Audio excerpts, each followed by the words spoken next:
Kwa leo tutaendelea na hili darasa la herufi. Na herufi za leo zina faida kubwa sana. Assalamu alaikum wa rahmatullahi ta'ala barakatuh, wapenzi watazamaji wa Jawabu TV.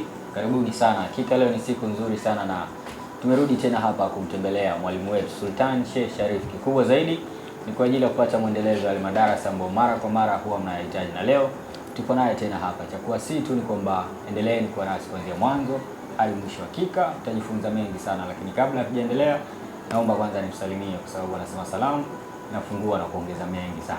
Mwalimu. Naam. Salamu alaykum. Wa alaykum salaam wa rahmatullahi wa barakatuh. Naam. Ndio. Vipi maendeleo? Alhamdulillah, hali yako? Mshukuru Mwenyezi Mungu. Ndio. Nipo vizuri kabisa. Naendeleaje? Huko wote ni salama kabisa. Sijui hapa. Hapa salama, alhamdulillah, tunamshukuru Mungu. Okay. Leo bwana zamu yangu leo. Leo wewe ndio utugee madarasa. Bwana, karibu Jawabu bwana. Ya msii. Leo umetuandalia nini bwana? Kiukweli leo nimewaandalia topic. Waangalie. Kuhusiana na namna gani unaweza kuongeza mke wa pili. Allah. Bwana wasawake tu Bwana tabidi nioe. Sababu nimepata pia wana Jawabu. Naam. Wananipigia simu. Januari swala la michango. Tuachie sisi. Wewe ni kutaja tarehe bwana, mwezi wa 10. Mbona taarifa hizo sina bwana? Sasa ndio nakukishia hapo waone. Mshamalizana huko. Wanaambia Januari inabidi uoe. Hapana bwana. Kwa pili unakatika huo. Michango wewe. Michango waachie wao. Michango ni waachie wao. Wewe uoe tu. Mimi nioe tu. Na hutooa. Ninapokujua wewe pamoja na michango waachie wale. Na bwana. Nitaoa bwana inshallah. Inshallah. Amin ya rabbil alamin. Kweli bwana, nimefurahi tunakutana kwa wakati mwingine. Naam, alhamdulillah. Na hata wana Jawabu TV bila shaka kwao ni furaha sana. Naam, alhamdulillah. Kila tukikutana kile ambacho nakizungumza na kukitoa, basi kwa namna moja ama nyingine kinawasaidia sana. Alhamdulillah. Wananisihi pia kwa Januari usichelewe sana, mbele maalim pia madarasa yao yanatoka bamba. Naam, inshallah. Pamoja na kwamba unanifurahishaga bwana kwa lugha zako. Kwa nini? Leo umekuja na nyingine. Ipi? Bamba ndubani. Bumper to bumper. Bumper to bumper. Alafu kuna wale wananiambia Januari pale ukishapiga zako afu kasema ala. Leo nimeingia kuna mama nimekutana naye tu hapa. Sijafanya chochote hata sijamuona. Kaanza kuniambia ala. Nikamwambia asalamu alaykum. Kaniambia bwana haya bwana mkisa. Mwenyezi Mungu akujalie kheri na baraka bwana. Nashukuru sana. Mwenyezi Mungu atuhifadhi. Naam. Mwenyezi Mungu atukubali. Amina. Tumombe Mwenyezi Mungu hayo. Lakini kwanza jambo kubwa ni kumshukuru Mwenyezi Mungu Subhanahu wa Ta'ala. Aliyetuwezesha hili, aliyetujalia leo tena tumeweza kukutana, tumeweza kuonana tena katika muendelezo haya madarasa yetu. Tunamshukuru Mungu sana kwa hilo. Lakini pia vile vile tumuombe Mwenyezi Mungu Subhanahu wa Ta'ala tuendeleze katika hili kama lina kheri na sisi. Na tumuombe ajalie liwe na kheri na sisi. Na kama lina shari Mwenyezi Mungu atuepushilie nayo mbali hiyo shari.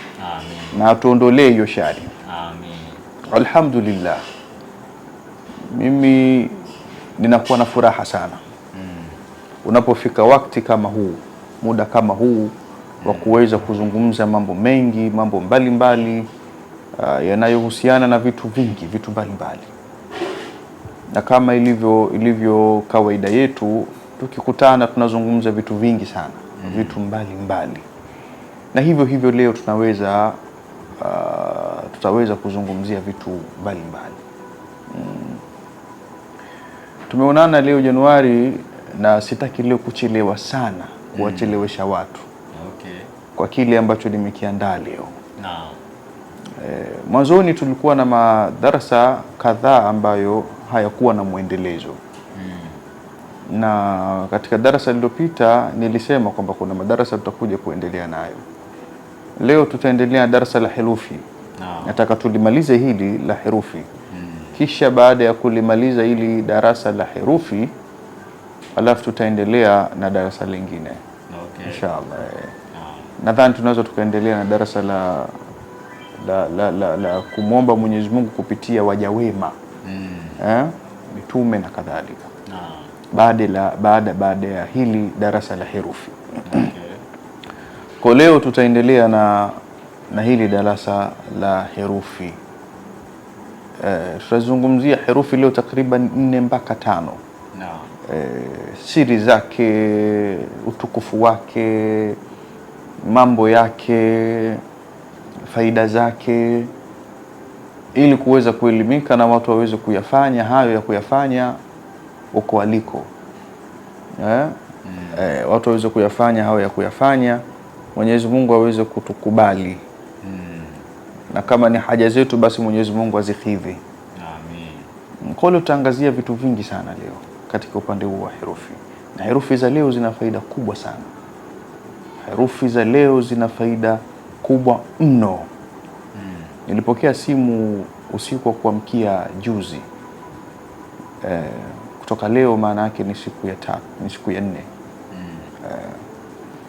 Kuna bwana mmoja katika darasa lile la herufi tulilolifanya. Yeye anaishi Mbamba Bay. Nahitajia hiyo sehemu iko Songea. Okay. Mbamba Bay. Anaishi kule.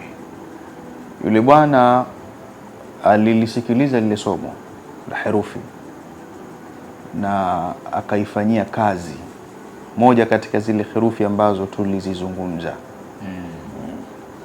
Sasa mimi nilifanyia kazi ile herufi ya kuwafanya wake waelewane.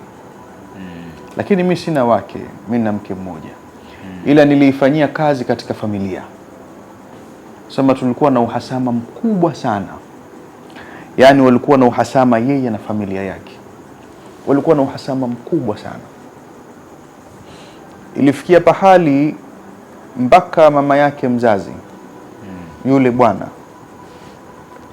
alishajivua uzazi kwa huyu bwana kwamba mimi si mama yako tena. Na tafuta mama mwingine. Na kizazi chako kakitafutie bibi nisiyekuwa mimi. Sasa yule bwana hali hii ikawa inamnyima raha. Wana mizozano mikubwa sana ya kifamilia. Mikubwa mno. Na haswa kilichowatia katika migogoro na migongano ni mali. Na kitoe kikisa kifupi kwa sababu naona kina faida kubwa. Yule bwana wao wamezaliwa 4. Mtoto wa kiume yuko peke yake, lakini waliobaki wote ni wanawake. Na wamezaliwa Songea mjini. Baba yao alikuwa yuko pale, ni mburushi baba yao. Amefanya shughuli zake pale, akapata vya kupata, mali nyingi akawa nazo. Lakini kaenda baba yake Mwenyezi Mungu akamkhitari. Asema miaka 2 baada ya mzee kuondoka hali ilikuwa shwari sana.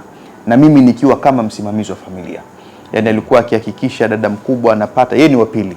Dada yake mkubwa anapata, wale wadogo zake 2 wa kike waliobaki pia vile vile wanapata haki zao. Dada yake wa kwanza alikuwa hajaolewa mpaka baba yake anafariki.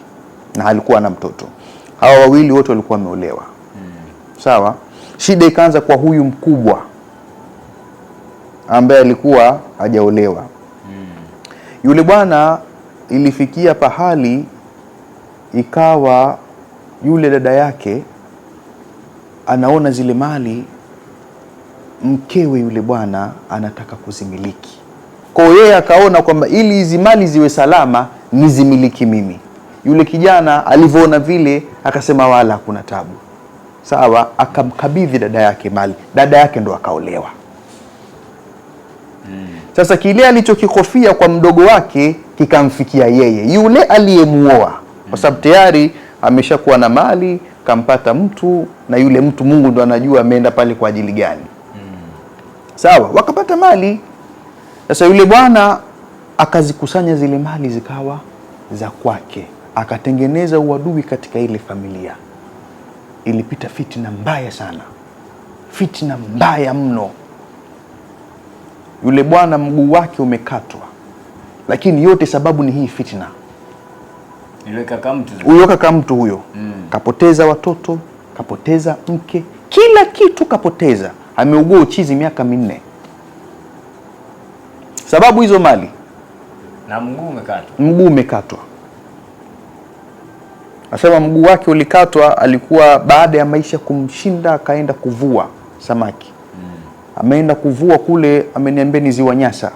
Kaenda kuvua kule, bahati mbaya akang'atwa na mamba. Kile kidonda hawakuweza kukihudumia kutokana na hali za kiuchumi, mguu kaoza. Ulipooza ukaenda ukakatwa. Sasa imagine, kapoteza familia, kapoteza mke, kapoteza watoto, mama hamtaki, ndugu wamemkimbia, na kwanza wamefilisika. Yule bwana aliyemoa huyu dada yake, mali zote kazichukua, zimekuwa za kwake, lakini kazichukua kishirikina.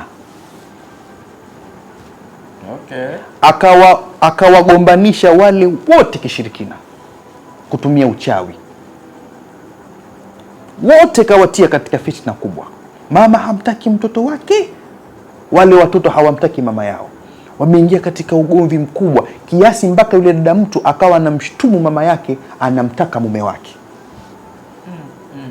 Na ilienda mbali zaidi, akaniambia yule mama mtu, yule dada mtu sasa yule akawa anamshtumu mama yake kalala na mume wake. Kwa fitna ilikuwa mbaya sana. Sasa hali kama hiyo, yule bwana akazunguruka sehemu nyingi ili kuweza kulisolve hilo jambo. Alishindwa. Hakufanikiwa. Amekuwa ni mtu wetu ambaye ametufuatilia sana. Katufuatilia kwa kipindi kirefu.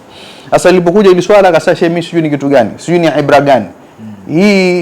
Hii herufi ilikuwa ni kwa ajili ya kuweka sawa mke na wake ambao hawaelewani. Lakini mimi sijui ni ibra gani, ni kitu gani kimenifanya nikaona hapana, mimi nitaitumia katika familia yangu. Na kila mmoja yupo kwake. Hakuna mtu ambaye naweza nikampa ile chupa yale maji akanywa. Mimi nilichokifanya, nikaifanya ile herufi, nikachukua yale maji, nikawaazimia wale wote tupendane, nikatia ile karatasi katika kile kiitwaje kile mtungi wa maji. Walipoandika katia ile karatasi katika mtungi wa maji. Yeye akanywa, akakoga. Yeye kaazimia tu wapendane. Anaambia, shehe, ndani ya siku 3 mama yangu ananipigia simu, anakuja na wazee, ananiomba radhi. Ndani ya siku 3 mama yake anamuomba radhi, ameenda na wazee, yale masala yaliyopita yaishe. Sasa sijui ni kitu gani kilichomfanya. Asema hilo mimi alikuntisha. Nilihisi mama kajirudi. Lakini tena hatukukaa hata siku 7 zikufika, wale ndugu zangu wengine wote wakajirudi. Familia ya mke wangu imenikumbuka, inanipigia simu. Wanafahamu kama mimi mguu nimekatika.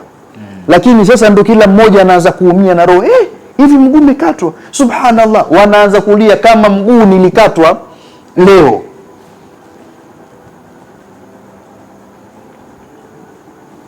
Mimi bwana, yule bwana anaongea hayo maneno, machozi yanamtoka. Na mimi ndo nilivyo, sijina, lakini yoyote na huwa nawaambia watu, hata wanaonipiga simu, kwamba lolote unalolifanya likawa, mshukuru Mwenyezi Mungu. Hizi ni elimu tu. Simshukuru mtu kima ambacho tena, kwa sababu sifa zinalewesha. Na mimi bicho likawa kubwa ili nikajiona katika maskara, lakini kumshukuru watu, tumshukuru Mwenyezi Mungu. Natosha. Kama namshukuru Mwenyezi Mungu, Mungu ndo kasahilisha hilo limekuwa. Wala usipate tabu sana kunishukuru mimi. Yule bwana kaona ajabu kubwa sana. Ndugu zake, familia imerudi. Yule bwana kabaki na mali zake vile vile. Lakini anachomshukuru Mungu kwamba familia imejirudi tena. Nasema hatuna mali, lakini tuna furaha sana. Nimeongea na mama yake na wale dada zake, yale maji wakanywa, wamekoga baada ya kurudi. Hizi herufi zina siri kubwa sana.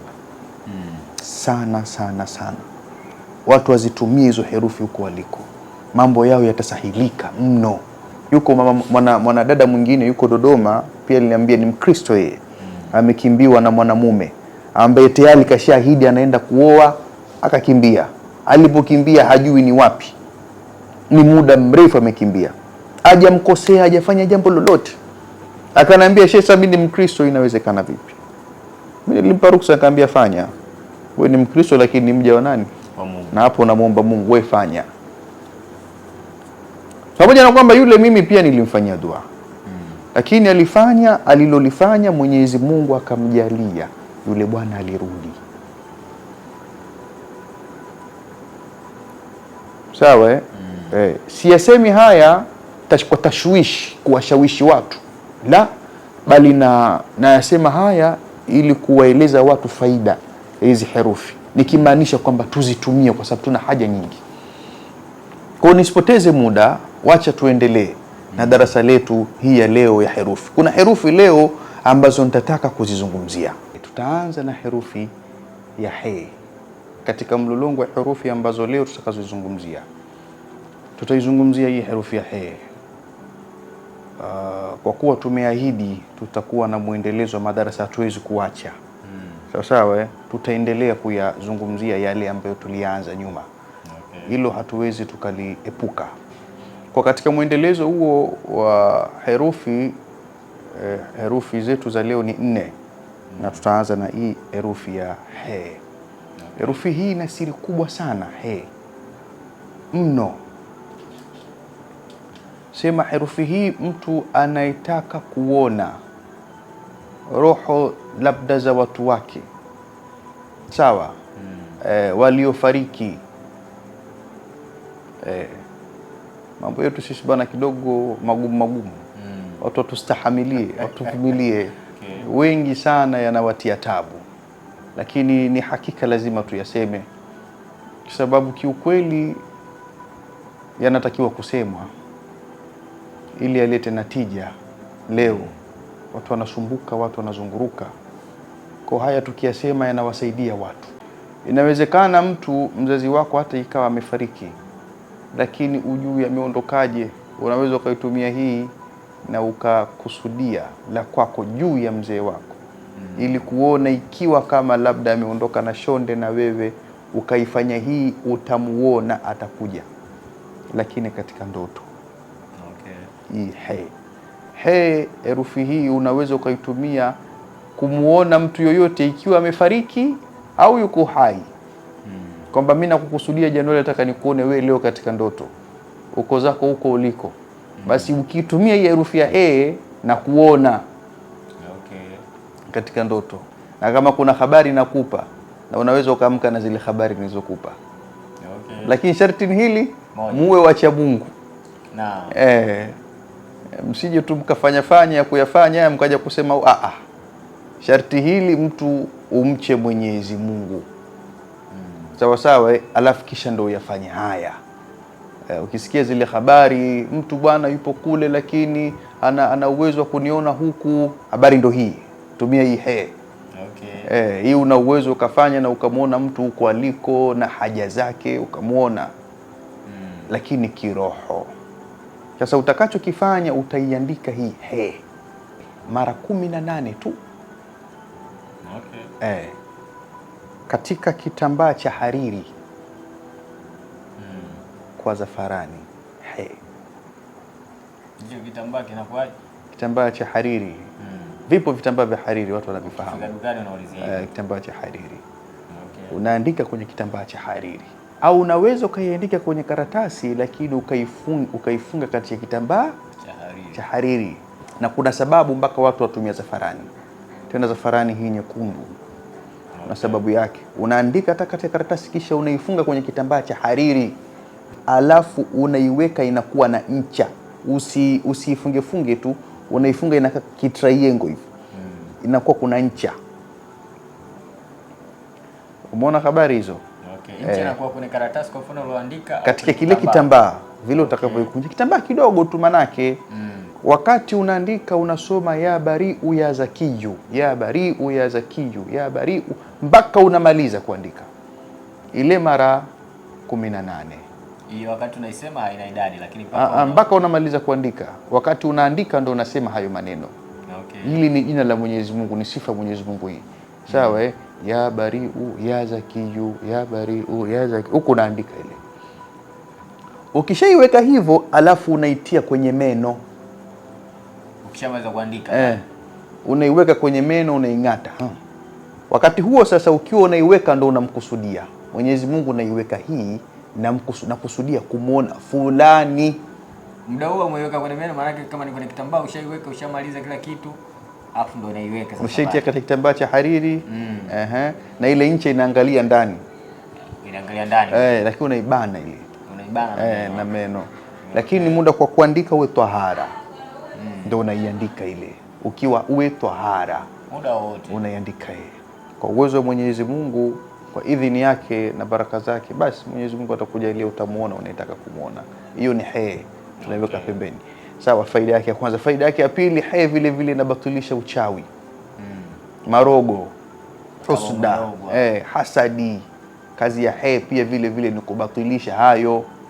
Hii herufi ya hii inabatilisha uchawi, tena wa kila aina, wa binadamu na majini. Aiwa, sasa ushaanza kuwa mganga na wewe. Uchawi wowote inabatilisha uchawi.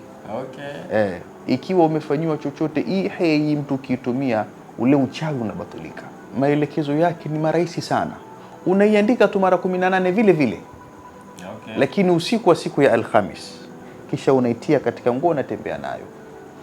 Basi rogo lolote ulilofanyiwa litabatilika. Na ikiwa kama utafanya hivyo hata kama hujarogwa, hautorogeka.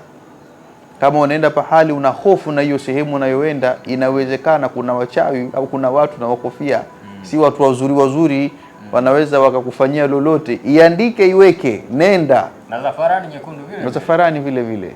Basi kwa idhini ya Mwenyezi Mungu utaenda salama, utarudi salama. Na hii ni muhimu kwa sababu lazima utie, utembee nayo, si katika nguo. Kwa mfano wanaume wenye wallet, unaitia kwenye wallet. Kwa mama wenye vibegi, unaiweka humo. Ila begi utembee nayo, au wallet utembee nayo. Na dunia sasa hivi bwana, lazima kidogo na wewe uwe mjanja. Usipokuwa mjanja unapigwa. Wajiuliza, jamani, mbona mambo yalikuwa, lakini lazima uwe kuku wa kienyeji bwana. Mambo yasiwe mengi. Usiwe broiler, umekaa tu wewe unasubiri kuliwa. Mpe tabu. Huku kitafutwa haupo. Huku umeshakimbia. Tembea na weka kwa idhini ya Mwenyezi Mungu. Watu sasa hivi wameharibika, vijicho vingi. Watu wana vijicho, wengine wana vijicho na hawajijui kama wana vijicho. Mtu amekaa tu kibalazani maskini mwenyewe wala ana habari, lakini akisha kuona umependeza vile, Mwenyezi Mungu na mimi ungenipa mimi ile tayari. Wewe tena za mwili wako tafarani, havikai, havisimamiki, havifanyi nini, tayari mweleka. Sawa, sasa hii ni muhimu mtu ukaiandika ukawa unatembea nayo, ni kinga kubwa sana. Tumemaliza kwenye tunaingia kwenye Sawa, sasa hii mtu unaweza ukaitumia kujua mambo yaliyofichikanika. Mambo ambayo Mwenyezi Mungu mwenyewe ameyaficha. Utaandika hii mara 310. Mara 310 kwenye karatasi. Wakati unaiandika hii vile vile utaisoma. Na ukishamaliza kuandika utasoma mara 300 vile vile na 10. Lakini kwa ikhfai, yani kwa kuficha. Sio kwa sauti kubwa. Sawa, ukimaliza hapo unaitia katika kichwa chako, yani chini ya kichwa unaweza kuitia cha kufia mala, alafu kalala. Basi leo ulilokusudia kuliona Mwenyezi Mungu atakuonyesha. Kuna mtu anaumwa lakini pia hajui sababu ya kuumwa kwake, aitumie hii atajua. Kuna mtu mwingine karogwa lakini hajui hata aliporogewa ni wapi, alimroga ni nani. Tumia hii, utamuona, utajua vilivyofanywa, utavijua. Nimeona pia nigusie herufi ya sin. Herufi ya sin ina faida sana na haswa kwa watoto. Herufi ya sini, mtoto kama ulimi wake mzito, kachelewa kuongea au anachelewa kuongea, muandikie ile herufi ya sin mara 100. Sawa, katika karatasi. Alafu ikisha mtilie ndani ya kofia mwanao. Kama ulimi wake ni mzito, wallahi ulimi wake utafunguka. Nimemtaja Mungu hapo na lengo la kumtaja Mungu kwa kuwapa ni kuleta taukidi, sisitizo wa hili. Andika sin mara 100, alafu mwekee mtoto wako katika kichwa. Kama ulimi wake haufunguki, utafunguka. Kiona mtoto wako hawezi kuongea au umri umefika wa kuongea, hawezi, mdomo ufunguki, andika hiyo mwekee, basi Mwenyezi Mungu ataufungua. Kwa faida tu za haraka haraka tumalizie na herufi ya mwisho, herufi ya shin. Sawa Hii herufi ya mwisho tuitolee faida kwa mwanamama ambaye anataka kujifungua. Kuna mtu anataka kujifungua lakini uchungu ule inawezekana ukawa kwake ni mgumu, uchungu hauji. Sawa au anapata ugumu kujifungua.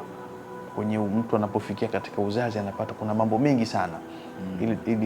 Ili jambo watu walihifadhi, lina faida kubwa. Chukua chochote kile chenye kuliwa, chochote.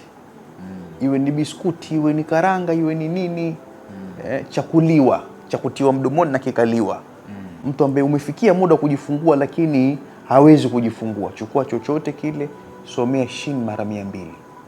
Shin mara 200. Mpe kile kitu akile. Anayesoma anataka kujifungua au anaweza yoyote tu unamsomea. Unaweza kumsomea shin mara 200 alafu mpe. Haivuki siku hiyo wala masaa hayavuki. Lazima tuletee mgeni wetu. Ni nzuri sana na imewasaidia watu wengi sana mno. Tuitumie hii shin katika hayo. Januari muda umetukimbia. Na leo umekuja umenikuta nina mambo mengi nimeyafanya hapa. Kwa tumeona tutoe darasa hivi ili mradi watu wetu asikae bure. Kweli. Kwa hivyo naona haya leo yanatosha. Na Mwenyezi Mungu ajalie yawe ni yenye manufaa kwetu. Mwenyezi Mungu ajalie yawe ni yenye natija. Nadhani herufi 4 zimetimia hizo ambazo tumeziahidi. Zimefika. Sasa nahisi kama vile kwenye herufi tuweke kikomo tuendelee kwingine. Pamoja na herufi zina faida sana. Herufi zina faida mno. Sawa sana mno. Kuna mambo tulishayafanya kwa yani herufi ina faida kubwa sana. Basi mimi niwaambie watazamaji. Sasa tuna mambo mengine hata kama isipokuwa madarasa yajayo. Lakini huko mbeleni tunaweza tukayarudia tena masala ya herufi. Sasa hivi tutaendelea tena vitu vingine. Kwa kuwa tuliahidi na tuliazimia tutaendelea swala herufi, ndio maana leo nimeona tulizungumzie hili ili tuweze kufunga ukurasa wa herufi kwa sasa. Alafu sasa tuendelee na haya ambayo tumeahidi nyuma hatukuyamalizia yakamilike, tuendelee na mengine. Lakini kwa darasa moja muhimu sana ambalo tutakuja kulizungumzia mbeleni, sawa, wakati wa kuswali. Sawa, nimeona kwamba watu wanapata tabu, mtu ana swala ya haja alafu anaiswali muda wote. Swala ya haja ina muda wake, swala ya istikhara ina muda wake, si swala ya kuondosha balaa ina muda wake, kila swala ina muda wake. Sawa, na siku zake. Mtu anaweza kusema nataka nifanye swala istikhara, unaswali katika siku yake, muda ambao si wa kwake. Umeswali istikhara lakini lile uliloliswalia istikhara haupati jawabu lake kwa sababu ya kukosea. Kwa hili nalo tutakuja kuliweka sawa. Kwa haya machache Januari, mimi niseme alkamalu lillah. Mimi sina tena mengine ziada. Ukamilifu na Mwenyezi Mungu. Nilipoteleza Mwenyezi Mungu anisamehe. Na wanaotusikiliza watusamehe.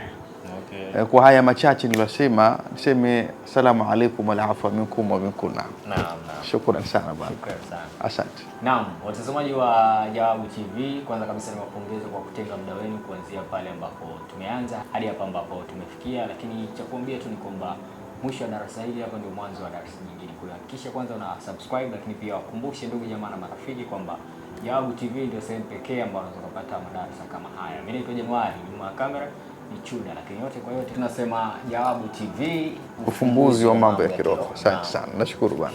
Shukrani. Afwan.